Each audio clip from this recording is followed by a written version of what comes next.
ఆంధ్రప్రదేశ్ ముఖ్యమంత్రి వైఎస్ జగన్మోహన్ రెడ్డి గారిపై జరిగిన దాడి గురించి ఇప్పుడు అంతా కూడా చర్చ నడుస్తుంది. గడిచిన రెండు రోజుల నుంచి కూడా ముఖ్యమంత్రి వైపు ఎవరు దాడి చేశారు, ఏ పార్టీ కావాలని ఇదైనా చేశారా, లేదంటే ఇది ఎవరి ప్రమేయంతో ఇదంతా జరిగిందనే దానిపై లోతుగా అందరి విశ్లేషణలు జరుగుతున్నాయి. అయితే తాజాగా ఆంధ్రప్రదేశ్ సీఎం జగన్మోహన్ రెడ్డి గారిపై జరిగిన దాడికి ఓ పురోగతి అయితే సాధించారు రాష్ట్ర పోలీసుల సంఘం. తాజాగా ఈ దాడి జరిగిన వెంటనే జగన్మోహన్ రెడ్డి గారి వైపు ఎవరు ఈ రాయి విసిరారు, ఎక్కడి నుంచి విసిరారు అనే దానిపై లోతుగా చర్చ నడుస్తున్న తరుణంలో పోలీస్ శాఖ ఒక 6 బృందాలుగా డివైడ్ అయ్యి సిట్ ఏర్పాటు చేసుకొని రంగంలోకి దిగింది డిపార్ట్మెంట్ మొత్తం కూడా. అయితే వాడ గల్లీ కూడా ఫిల్టర్ చేయడం మొదలెట్టింది. దాడి జరిగిన ఘటన ప్రదేశం నుంచి మొదలు అక్కడి నుంచి ఒక 20 కిలోమీటర్ల మేర మొత్తం కూడా సీసీ ఫుటేజ్లను అన్నిటిని కూడా అబ్జర్వ్ చేయడం జరిగింది. పూర్తిగా 20-30 వేల ఫోన్ల కాల్స్ని కూడా ఫిల్టర్ చేయడం జరిగిందట. దీంట్లో ఆధారంగా ఒక చాలా పెద్ద కీలక అప్డేట్ రావడం జరిగింది. సతీష్ అనే వ్యక్తి ఈ దాడి చేసినట్టుగా తెలుస్తుంది. అలియాస్ సత్తి అని అతన్ని అంటారట. ముఖ్యమంత్రి గారిపై దాడి చేసింది సతీష్ అలియాస్ సత్తి అని పోలీసుల దగ్గర ప్రస్తుతం సిసిఎస్ పోలీస్ స్టేషన్లో అదుపులోకి తీసుకున్న వ్యక్తుల్లో భాగంగా సతీష్ ఈ దాడి చేసినట్టుగా తెలుస్తుంది. అయితే రాయి జేబులో వేసుకొని వచ్చి దాడి చేశాడు అంటూ పోలీసులు సంచలన అంశాలు ఇప్పుడు చెప్తున్నారు. సతీష్ను అదుపులోకి తీసుకున్న పోలీసులు అసలు ఆ రాయి ఏంటి అనే దానిపై కూడా విచారణ చేస్తున్నారు. అయితే ఇక్కడ ఫుట్పాత్ కోసం వేసే టైల్ రాయి అంట. అది ఆ టైల్ రాయితో జగన్మోహన్ రెడ్డి గారిపై విసరడం జరిగిందని, ఈ సతీష్తో పాటు సంబంధించిన తన మిత్రులు కూడా దాడి సమయంలో తన పక్కన ఉన్నట్టుగా పోలీసులు గుర్తించారు. ఆకాష్, దుర్గారావు, చిన్న, సంతోషులు ఈ సతీష్తో పాటు రాయి విసిరిన క్రమంలో వీళ్ళంతా కూడా బ్యాచ్ అంతా కూడా అక్కడే ఉన్నట్టుగా కూడా పోలీసులు సీసీ ఫుటేజ్లో డాటా ప్రకారం వీళ్ళందరినీ పట్టుకోవడం జరిగింది. వీళ్ళంతా కూడా అజిత్ సింగ్ నగర్ వడ్డెర కాలనీకి చెందిన యువకులుగా గుర్తింపు చెందారు. అందులో సతీష్ అలియాస్ సత్తి కూడా ఇప్పుడు ఉన్నాడు.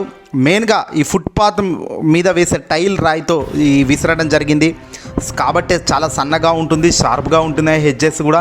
అవి కరెక్ట్గా జగన్మోహన్ రెడ్డి గారికి చీల్తూ పక్కన ఉన్న వెల్లంపల్లి గారిని తగలడంతో ఈ గాయాలు చాలా పెద్దగా అయ్యాయి.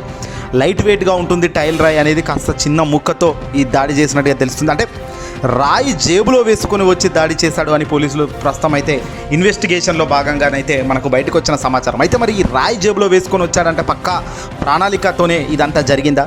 దీని వెనకాల కుట్ర కోణం ఏదైనా ఉందా?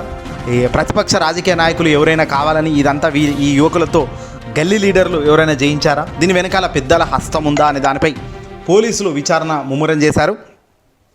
సడన్గా జగన్పై సతీష్ అనే వ్యక్తి దాడి చేసినట్టుగా పోలీసులు గుర్తించి ఈరోజు ఉదయం ఈ వడ్డెర కాలనీకి సంబంధించిన అజిత్ సింగ్ నగర్ వాళ్ళ ఇండ్లలో వెయ్యి కూడా అందరినీ కూడా అదుపులోకి తీసుకోవడం జరిగిందట. సతీష్ అలియాస్ సత్తితో పాటు ఆకాష్, దుర్గారావు, చిన్న, సంతోష్లు కూడా దాడి సమయంలో ఆయన పక్కకు ఉండడం పోలీసులు గమనించారు. ఘటన జరిగిన ప్రదేశం నుంచి ఈ అజిత్ సింగ్ నగర్ అంటే అక్కడి కాలనీకి చెందిన వాళ్ళే ఆ కాలనీలో పట్టున్న వ్యక్తి ఇతను.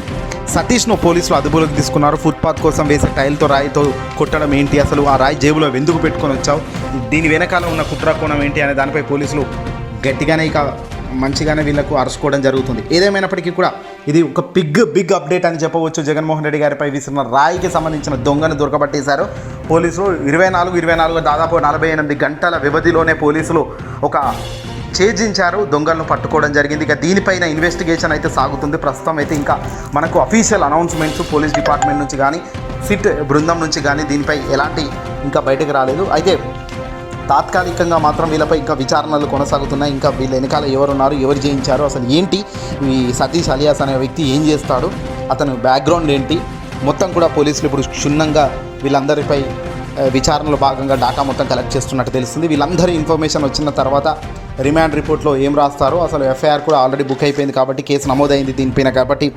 చట్టపరంగా ఇక వీళ్ళు శిక్షలు అర్హులే, వీళ్ళని తప్పించుకోవడానికి లేదు. బహుశా కొన్ని సంవత్సరాల పాటు జైలుకు వెళ్ళక తప్పని పరిస్థితి సతీష్ కానీ ఏవన్గా సతీష్ను బహుశా చేర్చే అవకాశం కనబడుతుంది. ఎందుకంటే రాయి విసిరింది, రాయి చేత పట్టుకుని విసిరింది సతీష్ అనే వ్యక్తే. ఫుట్పాత్ కోసం వేసే టైల్ను యూజ్ చేశాడు ఇక్కడ ఈ విసిరే టైంలో. ఇది నార్మల్ రాయి అయితేనేమో అంత పెద్దగా దూరం వెళ్ళి బహుశా ఆ స్పీడ్తో తగిలే అంత శాస్త్రం ఉండదు. ఫుట్పాత్ టైల్ సన్న ముక్కతో విసిరాడు అనేటట్టుగా పోలీసులు గుర్తించారు. ఇక వీళ్ళ మిత్రులు కూడా బహుశా వీళ్ళ మిత్రులకు దాడి చేస్తాడు మా ఫ్రెండ్ ఇలా సతీష్ చేస్తున్నట్టు తెలుసా, ప్రణాళికబద్ధంగా వీళ్ళంతా 5 వచ్చారా, లేదంటే అనుకోని పరిస్థితుల్లో ఏదో జేబులో పెట్టుకున్న ఆయన టైల్ పని చేస్తాడా, అసలు వాడు ఏం పని చేస్తాడు ఏంటి అనేది డెప్త్గా పోలీసులు వెళ్తున్నారు. ఏదేమైనా మరికొద్ది గంటల్లోనైతే దీనిపై క్లియర్ అప్డేట్ రాబోతుంది. ఏదేమైనప్పటికీ దొంగ దొరుకున్నాడు. ఇక నిజంగా వీడికి మూడిందని చెప్పాలి. ఎందుకంటే పేదల హస్తం, కోట్లాది మంది ప్రజాదరణ పొందిన వ్యక్తి జగన్. దేశవ్యాప్తంగా ఒక గొప్ప స్థాయిలో ప్రజానికం అంతా కూడా జై కొడుతున్న వ్యక్తి జగన్. మన రాష్ట్రమే కాదు, ఇతర రాష్ట్రంలో సైతం జగన్కు ఒక వీరాభిమానులు ఉన్నారు. ఇలాంటి ఒక ప్రజాదరణ కలిగిన ఒక గొప్ప రాజకీయ నాయకుడిని, అందులో రాష్ట్ర ముఖ్యమంత్రి అయిన దాడి అనేది చాలా చాలా చాలా తీవ్రకరమైనది, దారుణమైనది. బహుశా వీళ్ళ జీవితాలు నిజంగా ఎంత దారుణంగా దెబ్బతింటాయి అనేది రాబోయే రోజుల్లో మీరే చూస్తారు. ఎందుకంటే ఇలాంటి పనులు కూడా ఎవరు కూడా ఎప్పుడు కూడా ఆలోచించకూడదు. కనీసం ఇలాంటివి చేద్దామని కూడా ఆలోచించవద్దు.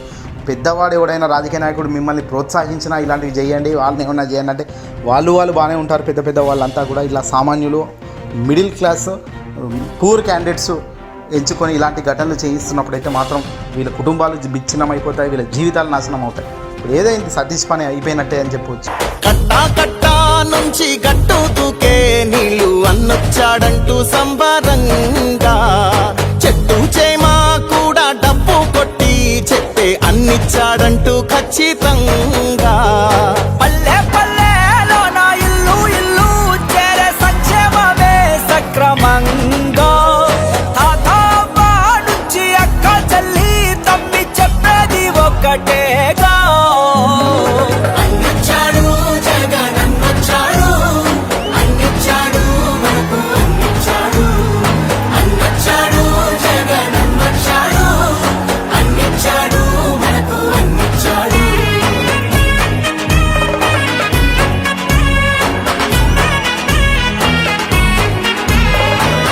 రాష్ట్రంలో మన పిల్లలకు నేనిచ్చే ఆస్తి ఏదైనా ఉంటుంది అని అంటే అది చదువే అని చెప్పి చెప్తా ఉన్నాను. దేశానికి ఆదర్శంగా అమ్మ ఒడి, జగనన్న గుండెల్లో పేదోడి గుడి.